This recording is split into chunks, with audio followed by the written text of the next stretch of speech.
Alrighty, it's recording. Let's get situated. Shitiated, huh? Let me know when you're ready.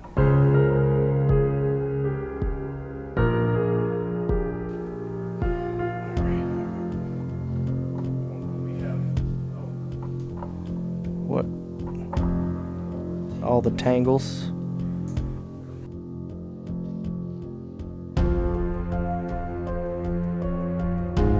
Let me get up real nice and close like that, the way you like. I can hear you breathing all hot and heavy over there. You like that? I do. I don't know, I'm southern in this fantasy, but apparently I am. I'm going to be Irish. You can't be Hey, sexy Jack. and Irish. Do you know why the Irish only put 239 beans in their chili? No. Because if they put even one more, it'd be 240. That's a dad joke right Haha, yeah. there. Well, I'm ready whenever you are. All right. Welcome back to the Tangent Podcast, everybody. It is great to be with you. Jack, how you doing today? Stupendous. Stupendous. Wow. How have you enjoyed the last couple C4s that we've tried? Less than ideal. Yeah, and I'm not super excited for this one because it is Popsicle brand cherry flavor. Is their cherry more special than everybody else's? I guess so. But I just feel like a drink from one brand trying to pose itself as another brand, I don't think we've ever had great success with that. The only ones I can think of are the Ghost, like, what was that? You said ghost, and then that happened. Oh man, are we haunted? Oh yeah, now? my house is absolutely haunted. Is it actually? My wife Thinks it is. knows it is. She sees people. I don't know. She's like named them or something. What? They're not malicious, apparently. They just, That's how they get you. Oh, we're not gonna get you, and then they get you. she thinks she seems to think English is hard, that it's the person who built the house, I think, and he's like watching over it, and I think we've pleased him because we fixed up the house. Oh. So that's why he's not malicious, is because we're being nice to it. Well, how stupendous is that? Super stupendous. Nice. That's cool. Like, yeah, that's kind of cool if she's had a positive experience with it, I guess. I don't know about positive, just neutral. Nothing Okay. good has come of it. Nothing good, but nothing bad. Like, see people in the doorway or whatever. One time, the toilet lid slammed shut, like really hard, and neither of us were near it. Like harder than it just falling on its own. Because those are pretty loud. Yeah, I mean, it probably was just it falling on its own, but Something pushed it though. I don't know how those things aren't like. That's true. It's Yeah. not like teetering, That's it's true, never precarious. Yeah, that's another good word of the day. Precarious. Yeah, that's true. Who can fit in the most big words? Here's the thing. If it's not good though, I would instantly take it as bad if it were me. Like if I saw a figure in the doorway, I wouldn't wait to be like, are you going to do something good or are you just neutral? Like, no. If you're not doing anything positive, instantly bad. Here's the thing. Ain't nobody got time for that. So in my head, it's I don't want to deal with either, having to find a new house. True. Or having to hire an exorcist. Oh, you know what you could do? Did the person that sold you the house list in the listing that it was haunted? Because don't you have to do that if it's haunted? There's no way there's a law about that because you can't prove that. I know there is for murders. Yeah, well, yeah, you can prove that. Dude, somebody was murdered in my friend's basement. Like, not when he lived there, it was before they bought the house. But there was a murder in his basement. His basement was, like, weird, creepy. Huh. Like, it was always freaky. There was just a weird vibe down there. Huh. Good to So, know. I could never buy a murder house. Noted. Yeah. Shall we drink? Yeah, we shall.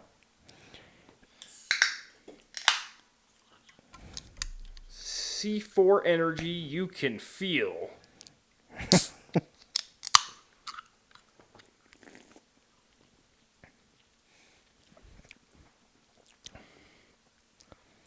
Of the C4s we've tried so far, this is the best. This is the best, for easily. Sure.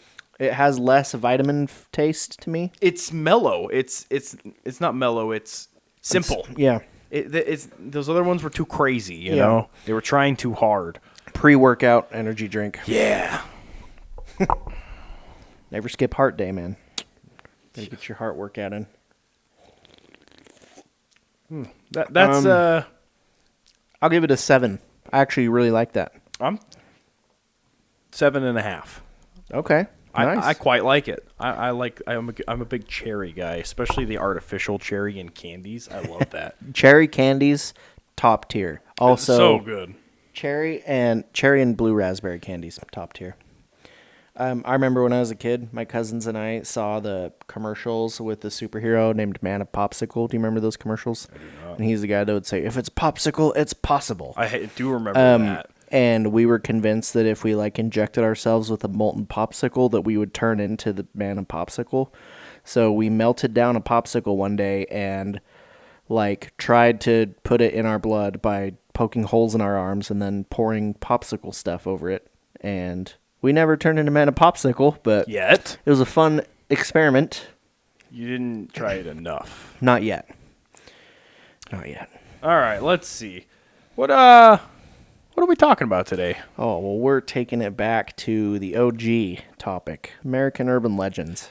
Ooh. From episode 1. If you've been with us, this was the original kickoff idea for the podcast, and we are now into the fine state of Iowa. Have you ever been to Iowa? No. A lot of corn. I drove through I like corn. Corn is delicious. It is. I stayed in Iowa, in Des Moines one time. It was a nice city. We're there for 18 hours was it, but driving across it was a little boring with all the cornfields, but nice people. I wanted to cover one that's more along the paranormal side. This is called the Black Angel of Oakland Cemetery, which is in Iowa City. And this is a monument that's in a cemetery. It's a big statue. So this statue is about 8.5 feet tall, and it's an angel. And it is different. Most angels that you see over graves are looking up toward the heavens to kind of plead for the dead. And they usually have their wings spread kind of up toward the heavens, whereas this one is looking down, and it's got one arm and the right arm and the right wing that are outstretched protectively over the grave. So it sits on, the statue's 8.5 feet tall, and then it sits on this base that's 4 feet tall, and it has, so it's a total of about 12.5 feet tall, and it has this etching in the base as well, and we'll go over that in a few minutes. But this statue was commissioned by a lady named Teresa Dolezal Feldevert. Wow. What a name, That right? is a crazy name. Which she was originally from Bohemia, which I had to look up was the Czech Republic. Oh. All I knew about Bohemia was the Rhapsody. That was about it. And so she was the one that commissioned it. So she was born in the Czech Republic in the early 1800s, and she worked there as a physician and a midwife. And we'll get into why she commissioned the statue, but she commissioned it from a Czech-American sculptor whose name was Mario Korbel. And so this story, she immigrated to America, and she had a son who was named Eddie Dolezal, and he died of meningitis in 1891 when he was aged 18. Oh, that sucks. Yeah. So he was initially buried with under a tree stump by this monument, and a tree stump is still there, and it's near the angel. So then also she moved to Oregon after her son died, and she married a guy named Nicholas Feldevert, and he died in 1911, so 20 years later, and that was just a few years into their marriage. So she had moved to Oregon, married this guy, then after his death, after Nicholas's death, she returns back to Iowa City, and has his ashes, and she wants to create a memorial that would unite her husband and son, because her son was already buried in this cemetery. She wants to put her husband's ashes there and kind of unite them in death. Yeah, that makes sense. So then she died of cancer in 1924. She was 88, and before that, she had commissioned this angel statue, so her ashes were also placed under this angel statue with her husband and son, but her death date was never carved into the monument because no one was left in her family to make it happen. So her ashes, I guess, were put there because that was kind of her dying wish, but nobody ever paid to have her name or death date inscribed on the stone. That's so sad. So the reason that this stone is interesting is because it was originally made out of bronze, which would shine kind of like a golden shine, you know? A bronzy color, you may bronzy, say. Yeah. And so the angel, after Teresa's death, started to turn black. This was after her death in 1924. And the legend says that it started turning black near the eyes, like it was like tears streaming down the face, until the entire statue turned black. And it's kind of weird because they didn't think that the statue that was bronze would turn black. It's not common, I guess, for bronze to go black. Okay. But I guess once it went black, it just never went back. Oh. And so... What does it normally do? I think it just stays kind of bronze. Maybe it fades a little bit, but maybe gets a little bit darker. But from what I've gleaned, it usually doesn't go black. So when was this again? When did the statue? When was it made? It was made sometime between 1911 and 1924. I believe it was like 1918 was when it was finished. That's crazy. Both of our things take place at the same time. Really? Yeah. Some freaky stuff going on in Iowa. 1912, yeah. Yep. So yeah, it started to go black, and so I think usually bronze kind of goes greenish. Actually, I think it does. Like copper? Kind of like copper, yeah, where it turns green, but not black. So this was strange. And so... Are you saying there is paranormal things afoot? Maybe. Maybe there are, yes. So there are some supernatural theories for the blackening. Some believe that Teresa was evil, and she was a witch, and her evil deeds caused the angel to turn black as a warning to stay away from her and her family. Like, stay away how? Like, well, the angel was, like, put up before her death. Oh. And so it was as a warning to stay away from her because she was an evil woman, I guess. She was evil just Yes. because she wanted her family to be together? Yes. I guess so. Yeah, she would be the villain in today's story. So here's why she could potentially be the villain. There was a broken vow. So another legend says that Teresa had vowed to remain faithful to Nicholas's memory and swearing to him that the angel would turn black if she ever cheated on him, even after he died. And so the color supposedly revealed her infidelity and her great sin. Oh. In breaking her vow to her late husband. But I mean, she was like 77 when he died. So if she's still getting around at that point, like... Dang, Grandma. You can go for that at that point. I feel Gilf. like you earned it. Then the other theory is the murder theory, that Teresa murdered her son rather than him dying of illness, and then fled to Oregon in guilt, and the black represents her shame of murdering her son. So there are some weird things that go on around this statue. Some residents have heard music emanating from the statue. Fun music, creepy music. Like creepy, kind of like eerie, like woodwind music, like a flute or something like that. And the sound will travel throughout the entire cemetery, but it emanates like from that location. And then there are reportedly different beings and entities that are seen around the grave as well. And it's also reported, kind of like the Weeping Woman, where if you look at the statue at night or whatever on a full moon, you can see it move or see the eyes move or you can see it cry or whatever. Yeah. So that's kind of creepy as well. And then there are some legends that go along with it as well. So there is the death by kiss. So the most famous legend claims that anyone who kisses the angel will die instantly or within 6 months, depending on the version. Those are drastically different. They're pretty different. Yeah, I mean, I feel like if you just died instantly, yeah, like there's a lot of that 6 month method. I bet had some correlation without causation in there. Like somebody kissed it and they already had cancer or something, and then they died. Like a month later. Got in a car accident or something. Yeah, they probably didn't have car accidents that. There were some reports though of people that did kiss it, and then within that like few months after, and it did end up dying.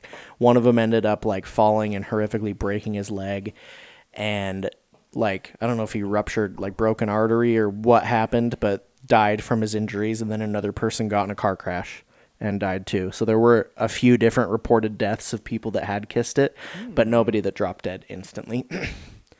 The other one is the Moonlight Curse. So couples that kiss in front of the angel at midnight on Halloween are said to die within 7 years. There's also the touch of death. Simply touching the angel is said to bring death, though virgins are supposedly protected from this curse because the curse was brought about through infidelity, supposedly. You'd do great then. You'd be fine. Yeah. Me with my 3 kids. Yep. That'd be fine. Yep. Also, apparently pregnant women are supposed to stay away, as the legend claims that those who visit may miscarry. And then local legend says that every Halloween, the angel turns one shade darker each Halloween for every person it has killed. So that's why it's black instead of just green. So it's kind of fun. Just a creepy place to go visit, right? There was this story of a lady who, she was a reporter, and she was like kind of like a failed reporter. So she was looking for a big story, and she heard about this crazy statue. This was in about the 60s or 70s. And she heard about this statue in the cemetery. So she went to go report on it and kind of investigate it at night and see if anything creepy happened. And while she was there, there was this cemetery guard. The cemetery was closed and he was guarding it, and so he told her that she couldn't go in. And so he ended up like befriending her, and somehow she convinced him to let her in to go see the statue. And she had heard the legend of kissing in front of the statue. So she kissed him in front of the statue, and he didn't know she was going to kiss him. She just like did it to test the theory. And he ended up getting cancer and died like 5 months later. Wow. Yeah. So that was pretty wild. And she got off scot-free? I think she got off scot-free. Wow. Yeah. I want to say maybe she committed suicide, but I don't remember for sure. But I know that he for sure got cancer or leukemia or some grave illness and then died within like 5 months of being kissed. So there are a few reported deaths around the kissing or kissing around this angel, which is weird.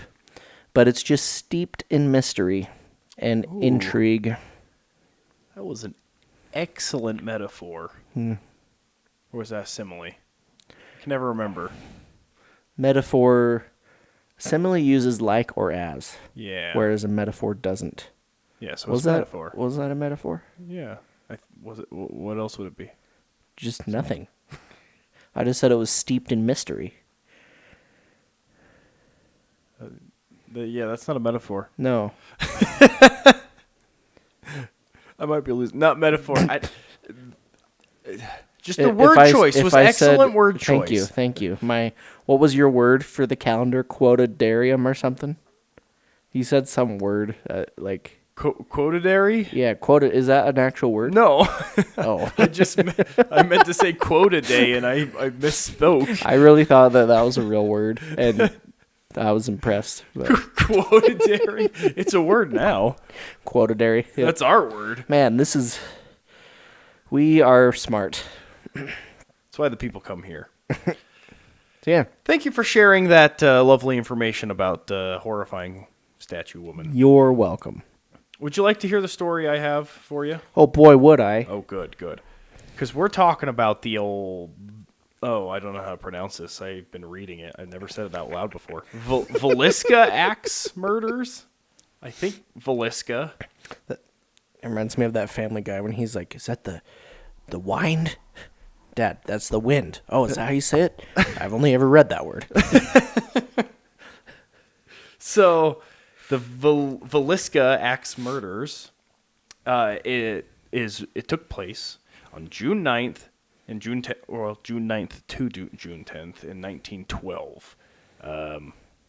And this was in Villisca, Iowa. This is a very famous story. I'm surprised you haven't heard it. No, I haven't. I'm sure a lot of people have. I think there's like a movie about it, maybe like a low budget movie. And We got to watch that movie. a lot of like YouTubers have talked about it, I think.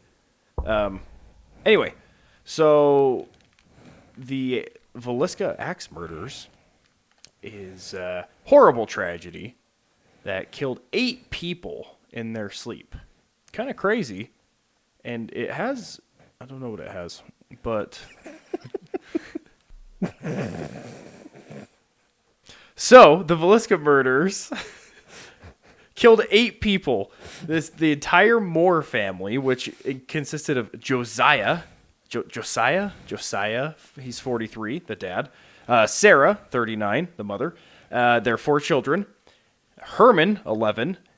Mary Catherine, 10. Arthur, 7. And Paul, at 5 years old. So some youngsters. It's very sad. That is sad. What makes it even worse is that the 2 kids had 2 friends over, Lena and Ina, who were 12 and 8 years old. They were spending the night, and they were also, unfortunately, taken by the murderer. Bad night for a sleepover. So the night before, the family attended a church service at a Presbyterian church. They were performing what they called Children's Day, where I think they just did like songs and dances and kind of thing, like primary program. I think it's similar to that. I don't think you could call it Children's Day. It's called Children's Day. But they got home around 9:30 p.m. and the 2 girls came over and were going to spend the night after, which it's good to know that they were doing sleepovers in 1912. Did you not think they were? Oh, I figured you got to do work. Because at the next morning, their neighbor, at 5 in the morning, noted that it was strange that nobody was out and doing chores. And then at 7 in the morning, when she still hadn't seen anybody, she knew something was wrong, which is crazy. Like, can you imagine that today? Dude, I'm so glad we did not live in 12. Holy cow. It's like she knew something was wrong by 7. It's like I don't think I've been outside my house by 7 in a long time. I think today, if I saw my neighbors out at 7, that would look wrong to me. Like at 5? Yeah. Something fishy's going on if somebody's out at 5 a.m. Anyway, so she tried to go and knock on the door. No response. Tried to go in, but it was locked, which she thought was weird because nobody really locked their doors because there was only like 400 people in this town at the time. Because there's no axe murderers around. Why would we lock our doors? Exactly. So she called someone's brother. I can't remember if it was the mom or dad's brother. They came over and they had a key, I guess. And they discovered, they went up to the parents' room, went in and saw that they had been killed pretty brutally. Blood everywhere. Not a pretty sight. So he runs out. They call the police. I think it was like a peace officer, actually, because it wasn't big enough to be a police station or something. And they launched their investigation. It's not totally known exactly what happens between there and there, because it's unsolved. And oh, really? Yeah, no one knows. They've tried a few people. One person they tried twice. The first time it was a hung jury, and the second time they acquitted him. So I don't know. But much speculation there are facts about what we know from the crime scene. So this seemed to be very methodical and ritualistic, and not like a crime of passion, is what people think, even though it would seem that they are. Because between midnight and 5 a.m., someone entered the house, systematically murdered everyone with Josiah's own axe. The killer began upstairs with the parents and then moved to the children's room, finally downstairs to kill the Stillinger sisters. Those are the friends that were visiting. And then he went back upstairs and apparently beat on the parents' bodies again. And it was so bad on the father that they said there were no eyeballs left. Ugh. Like they seriously said they could not find eyeballs anywhere. Oh, that he was hit up to 30 times with this axe. Gosh. But what's crazy is with I think 5 of the 6 people, or 5 of the however many people, he killed them with the back end, not the sharp end. Oh, really? Bludgeoning, not cutting. And it's not totally known why, but like above the dad's side of the bed, the ceiling has tons of chunks hit out of it because he was swinging so hard on the backswing. So it kind of feels like it was like directed at the father. At him? I don't know. Maybe that's just happenstance. But obviously brutal and horrible because he did this to an 8-year-old, 10-year-old, 5-year-old. Yeah, that's rough. 12, 7. That's crazy. That's horrible. So the crime scene, they say they found cigarette butts in the attic. That is kind of split opinion if it was true or not. So part of the urban legend, I suppose. Did anybody in the family smoke? Did they know? Like, could it have been Didn't somebody mention in the it, family? so I guess the little kids were sneaking up there and maybe. I don't know. It's possible, I guess. But yeah, so they may or may not have found cigarette butts in the attic, making them think that he went up into the attic and just waited for them to fall asleep. So who knows how long he was up there. And a weird set of things happened in the house that they found afterwards. Firstly, being that all of the mirrors were covered by some sort of like garment, blanket, anything you could find, basically. Every single mirror in the house was covered, which makes it feel like, I don't know, ritualistic or vampire. Vampire's a vampire. don't they have something to do with mirrors? Well, they don't have reflections. It doesn't like do anything to them though. Oh, okay. So I'm sticking with vampire. Vampire. They draped clothing all over the victims' bodies. Not like putting it on them, just kind of put clothes on them. Closed all window blinds and covered windows without blinds with family clothing. Made himself food and washed his hands at the kitchen, but did not eat the food. There was like a plate of food that was made at the table, but not partaken of. There was a 4-pound slab of bacon on the ground in the girl's bedroom. Oh, no. And he took the house keys and locked the door when he left. So that's basically all we know. And it is a very strange set of things. The mirrors is weird. Like, what's your thought on that? Why would... Apparently covering mirrors is a funeral and wake tradition. Oh. What's the difference between a funeral and a wake? Do you know? I don't. That is a good question. Let's see. By covering mirrors in the house, mourners redirect their focus towards reflection and introspection rather than vanity and personal appearance. Interesting. So he was mourning the people that he just killed? That seems odd. It does. Or like has enough respect to perform this like Is it a shame thing? Like he didn't want to see himself? Maybe. Like he knew what he was doing was wrong, maybe? I don't know. And just don't look in the mirror. Let's see. A wake is more informal.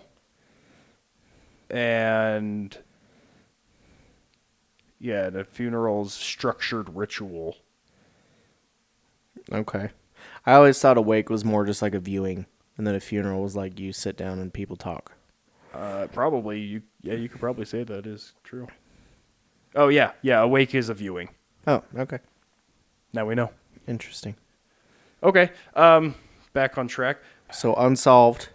Completely unsolved. Who was the guy that they tried twice? Did he have like a connection to the family, or was it just some rando? His name was Reverend George Kelly. Reverend. Yes, sir. Ooh, it's getting juicy. A traveling minister who was tried twice for the murders. The first trial ended a hung jury, the second in an acquittal. Kelly had been in town and left on a train early the next morning, which, seems suspicious. Similar axe murders occurred in the Midwest along the same time. So there's also the theory that it was a traveling serial killer who would just stop in a town, do some murders, and then move on to the next one. I feel like we've talked about a few cases of that, or I've heard of. Are you thinking of the Hinterkaifeck murders? Yeah. Because I was reading this and doing research, and I was like, I swear we've already done this. Yeah. And I went back and looked, and we haven't, I don't think, hopefully. Well, but we have done the Hinterkaifeck, and it's almost an identical story. Yeah. It's a guy who lived in the attic, came down, and murdered them all in their sleep in a very similar fashion. Maybe it was the same guy. Maybe he traveled from. I don't remember. Wasn't that in Germany? Yes, it was. Traveling serial killer. Traveling serial killer. So that's one of. So yeah, there's Reverend George, but he was ultimately acquitted. So I guess it wasn't him. What did it say? What evidence they had? Like why they tried him initially? No. That'd be interesting to see why the Reverend was suspected. Were they good church-going folk? Yeah, I mean they had just come home from a church thing that the mother had put Children's on. Day. She was the one who organized the whole thing. That's right. Okay. So I imagine they're real good. I got it. I just solved it. You solved it? The Reverend was having a torrid affair with the wife, and the husband found out. That's why the Reverend had to kill the husband. But in the middle of it all, the wife wakes up, so he had to kill her too. And then all the children, for some reason, he had to kill them too. But it was all stemmed from this torrid affair that he was having with this wife, and the husband found out. That's got to be it. That's dead on. Yep. However, there are some big asterisks on this whole thing because apparently when word got out that there was a murder in the house, apparently the whole town basically flooded the house or attempted to at least. Despite the warning that townspeople don't go in there, you'll regret it until the last day of your life. Curious residents flooded the house, completely contaminating the crime scene. A critical factor in why the case remains unsolved today. Dang. So they were passing around the axe that was used for the murders actively while the police were trying to investigate. That's crazy. But I mean, back in 1912, they didn't have any kind of DNA stuff. But still, I guess if you're tampering with the whole scene. Did they have fingerprints figured out by then? I don't think so. That was I feel like that was the 60s, 50s or 60s that they got that. When 1892 in Argentina. Really? Yep, was the first time. 1903 in America. Really? Wow. Yeah, by 1896, law enforcement and other authorities around the world. That is way earlier than I thought. Yeah, that's crazy. Like, back then, I didn't even know they'd looked at fingerprints and been like, everyone's is different. We gotta figure it out. Plus, like, I just didn't imagine them having that registry of fingerprints back then. Plus, they had to, like, visually examine that. Right. If they had their fingerprints on file, they'd have to, like, get it and then compare it visually side by side. That'd be so hard. Yes, it would. Sorry, keep Oh, going. no, you're good. Let's see. Where were we? So another theory is that it was a personal vendetta because Mr. Josiah was, let me find it. Received an estimated 30 blows with his face so destroyed that his eyes were completely gone. The killer's upswings left gouges in the ceiling. And after killing everyone, the murderer returned back upstairs to mutilate the already dead adult bodies. It seems rather, like we said, directed at the father. So it's possible that it was just somebody in the town who really didn't like him for whatever reason. Mm-hmm. But if it was someone from the town, I feel like they wouldn't have killed the kids. Yeah, that's the weird detail. I mean, unless the kids, like, woke up. I don't think so, because he was able to kill, then move on, and then kill, and then move on. Apparently, like, only one of them had defensive wounds. Oh, really? Yeah. Did it say who? Yes, it was one of the daughters. Oh. It was I think it was the 12-year-old daughter. Yeah, Lena, 12, had defensive wounds on her forearms. Oh, she was one of the friends, right? Lena? Yes. She Man, was that's one of the so friends. sad. Yeah, it is. Dang. But the rest had none, so they believe that they were clocked real quick while they were asleep. So luckily, maybe no. I guess an axe would be pretty quiet, unless, I mean, I bet the chunks in the ceiling were after, though, that he, like, already killed him and then was back beating him. Maybe, I don't know. But I guess if you're not hitting anything else, the axe would probably be fairly quiet to, like, if you're in another room, Yes. probably wouldn't really hear it. I don't know. It's like, could you swing that hard to kill him in one hit? If you hit him, If you don't hit him hard enough, then they wake up. that's true. It depends on how sharp And Josiah scream. kept his axe. Unless, I don't know, maybe they did wake up and they're kids. Or if he hit him with the blunt end first to knock him out and then just Yeah. went to town on him or something. Yeah. I don't know. That's crazy. Got to put a warning in this episode, apparently. Yeah, sorry, everybody. Anyway, next theory is could be a copycat crime, because apparently there were a lot of sensationalized serial killings happening nearby at the same time. So it kind of goes along with the serial killer theory that it was somebody trying to gain fame. But that doesn't really make sense to me. I think it was a traveling serial killer. That makes most sense for me, but I don't know. Why'd they make themselves a sandwich and then just dip? Yeah. Why? Maybe they made the sandwich. They broke into the house. It's a traveling serial killer. They're hungry. They're tired. They break into this house to get some food. While they're preparing to eat, they hear somebody stirring upstairs. The husband perhaps getting ready for bed. And so they left the sandwich to go tend to the murders. And then after the murders, they lost their appetite. As I believe one would. He's the victim here. He didn't even get to eat his sandwich. And obviously, following these, the house is haunted. People Is it say. still there? Yeah. It's an attraction. You can. Oh, you like can- a museum? Yeah, you can go pay and visit. I don't know if you can like stay the night or anything like that, but Has like Ghost Adventures or anyone ever been there? Do you know? yes, I do know that. Was it like BuzzFeed Unsolved? Went Okay. there. Mm-hmm. I do not really watch them though, so I don't know much about that.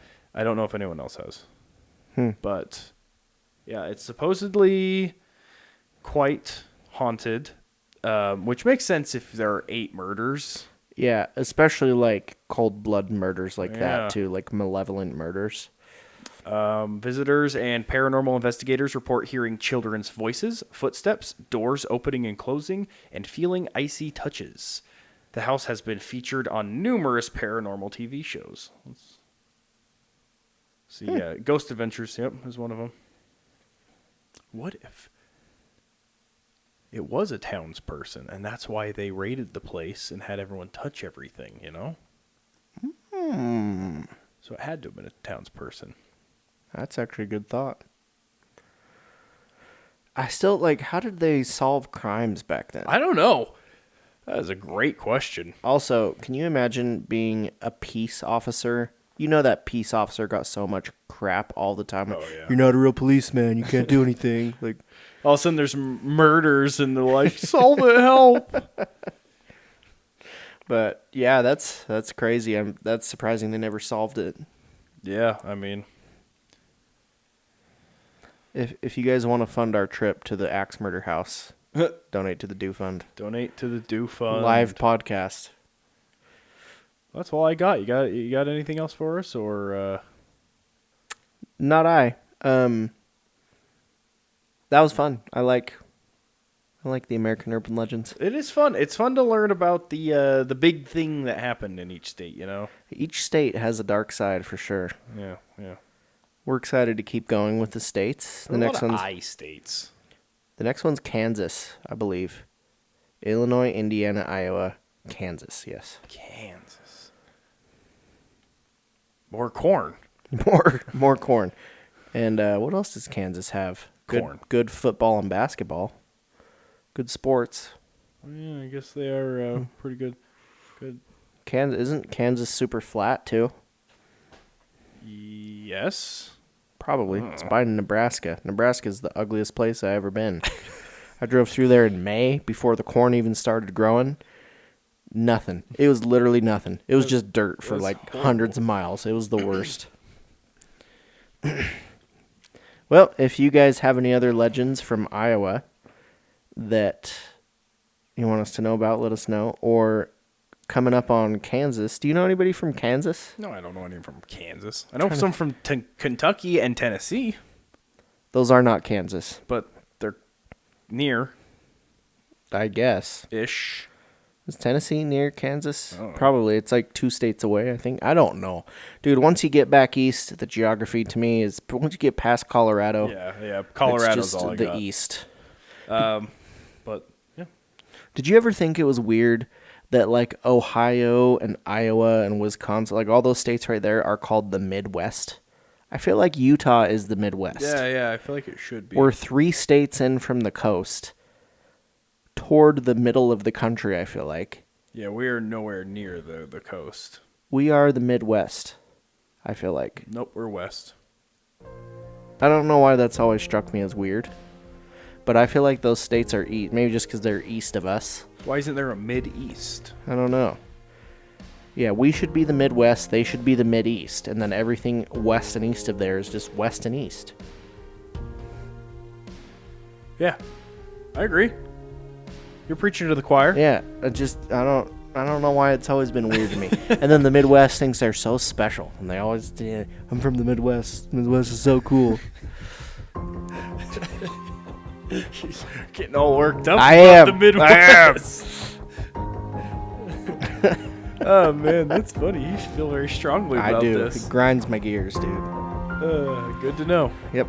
Well, thank you all for listening and sharing with your friends and being beautiful humans. If you have any of your own stories you want us to share, let us know on the social media, on the email, and we'll be bringing you guys some awesome content in the future. Namaste.